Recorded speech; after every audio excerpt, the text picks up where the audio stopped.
Yo, what is up? Welcome back to the channel. So today, as you guys can see, we got a 2021 ZX10RR. This is my buddy Rich's bike. He just got, we went out yesterday, did some riding on it. He left it with me, so you know I can ride it if I want to, but I gotta go and drop this thing off to start getting the parts and stuff put on it. It's gonna basically be a full bolt on bike, but as of right now, I can tell you what, the green in person looks a lot better than it did in the pictures. In the picture, it made it look like this highlighter green or something like that, but it's actually not that bad. The only thing that I would really change about it is to add some black somewhere to kind of break the green up a little bit. Like even just filling in these letters that like this with the black, just filling those in all the way up, I think would have probably made it a lot better. But overall, I mean, I like it. Question is, and that's what everybody want to know, is how much better, or is it better than the base R model? So that's what we're here to find out today. I'm gonna take it out, just do a quick little ride on it, just so you guys can, you know, get my impressions of it compared to my bike. And this one does have ABS on it. The ABS pump is right here. My bike does not have that, so I don't know. I wish it came without that, but it does. So all right, so first thing I noticed is the suspension on this is a little bit stiffer than mine. So I'm guessing it's got from the factory, it's got a stiffer setting in the suspension than the R model, which I think is good for a race perspective. Actually, I like the way this feels. I think that would this like setup would probably help a lot with roll-ons as well, because it's a little bit stiffer, so it should help keep the front down and more stable, while also transferring the weight a little bit smoother to the rear, because it goes down a little bit. It's a little bit harder to go down than mine, but it comes back up perfect. Like it's got less rebound in it. So but let's get out here and get this first ride in. Ooh, brakes are kind of spongy, almost like, yeah, it was taking a while for it to like actually do anything. I don't know if it's air in the system or what, but yeah, that's a lot of brake lever I got to give it in order to get anything from it. I'll have to bring that up to Ricardo when I take it in, just to let him, you know about it. And then talk to Rich and see what Rich thought, because Rich rode it all day yesterday and he didn't say anything about it, so maybe he's okay with it. But for me, that's a lot. Like I expect to get engagement long before that. The throttle actually feels smoother than mine as well. It's not herky jerky. It's actually pretty smooth. All right, let's hit it real quick.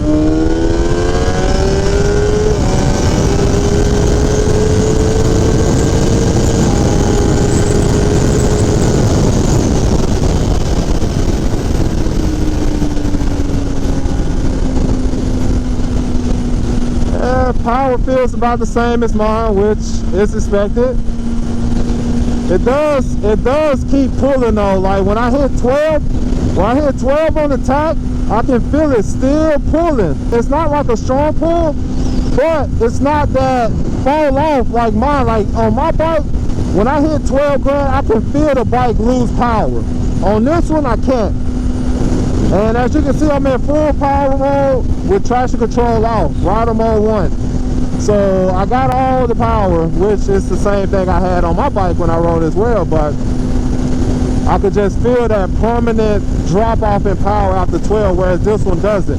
And I think that's contributed to the higher RPM limit.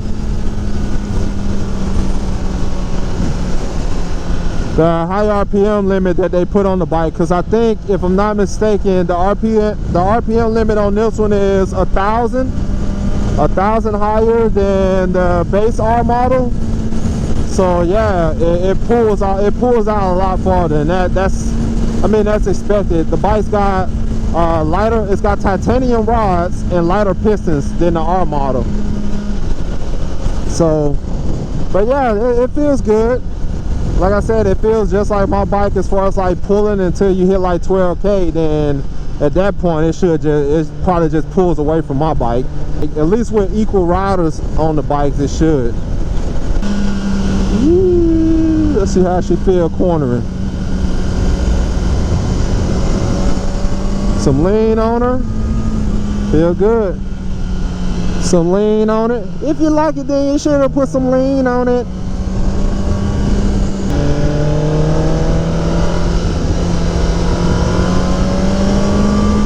But this bike is smooth though.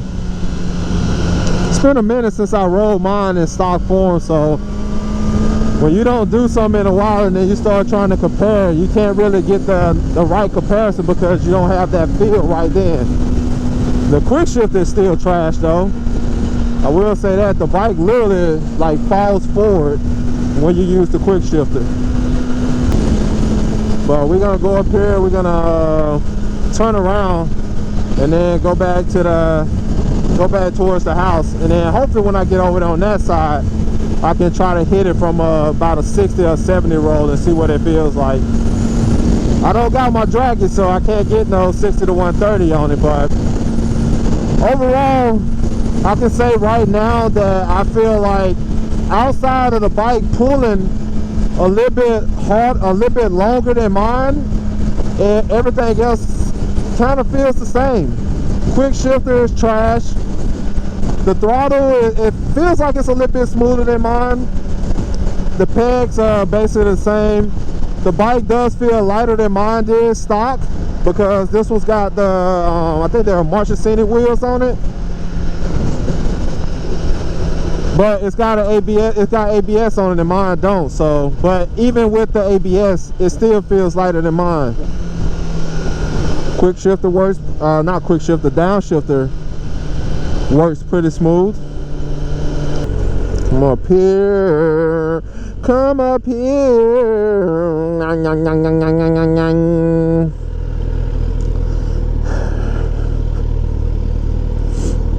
But this bike sits up high in stock form. Like, my legs are bent just a little bit, not a lot, just a little bit. So y'all shorter riders, y'all may be one-footing it on this one, swinging side to side like a little kid at the playground on the seesaw or something.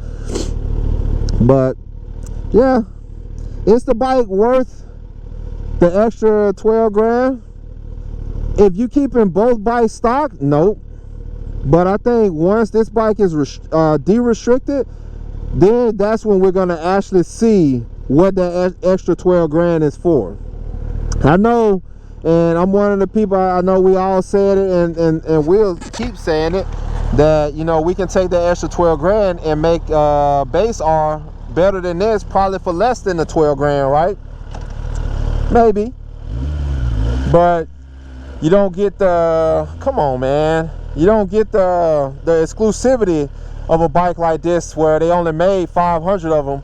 Now, I don't know if that 500 is 500 in the region or 500 total, like worldwide. So that's something that they haven't really like specified. They just said 500. And I know in the past when they've said like it's limited to 500, you see dudes on different sides of the world with the same number of bikes. So if it's 500 in the region or 500 in the world, either way it's still more limited than the regular R. So you're really paying for that exclusivity, and then you're paying for the wheels, the titanium rods, the lighter pistons. That's what you're paying for, and that's what you got to ask yourself, are those things worth that extra money? Good God, did y'all see that? Look, this bitch, it's damn near stopped.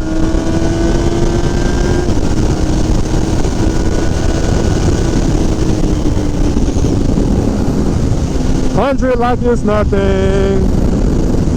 Alright, up here I think it's a little straight. Let's get a little room so we can slow down and try to hit it out of first.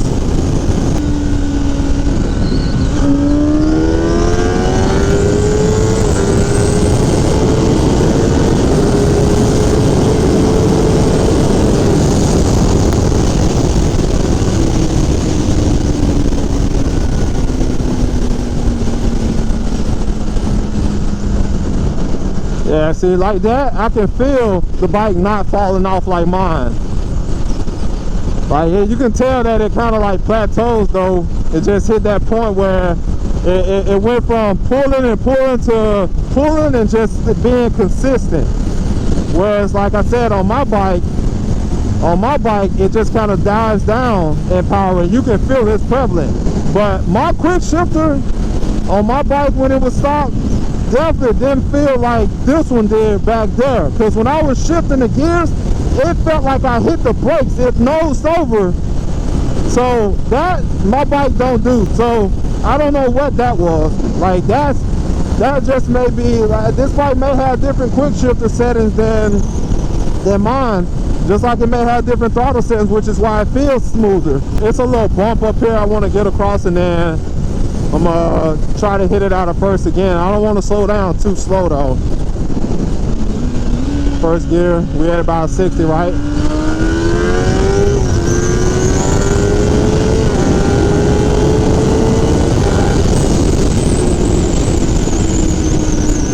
I just wanted to get out and get this first ride done on the Kawasaki ZX10RR for y'all, and let you guys know my impressions on it compared to my bike. But I also want to tell, you know, my good homie on H2 Speed, Rich, over on Instagram, you know, thanks for allowing me to take his bike out and ride it, and then also for being able to have access to this bike and his other bikes anytime I want. Like, you don't run across people like that at all. So hopefully, you know, this review that I just did on the 10R, you know, kind of helped some of y'all with y'all decisions, if y'all think the bike is actually worth the extra 12 grand or not. Because from my point of view, like I said, if you keeping the bike stock, it's not worth the 12 grand. Go ahead and get the base model if you plan on keeping it stock. But if you plan on trying to get everything you can out of this bike, once a flash come out, then spend the 12 grand and get this bike, because you got stronger, better and lighter internals on the engine. You got a more limited production bike, which means that it should hold its value a little bit better, and the resale on it should be higher as well. So then, like the base model, obviously, like all bikes depreciate, but it should hold it a little bit better than like a base model would. So, but that's my final conclusion on this. But yeah, guys, that's all I got to say about this bike. You guys got my response on this and my review, so let me know in the comment section down below what y'all think about it. And if you haven't already, be sure to subscribe, hit that like button, leave a comment, all that stuff. Engagement, like, even if you don't watch the whole video, just engage all these rocks. So until next time, peace.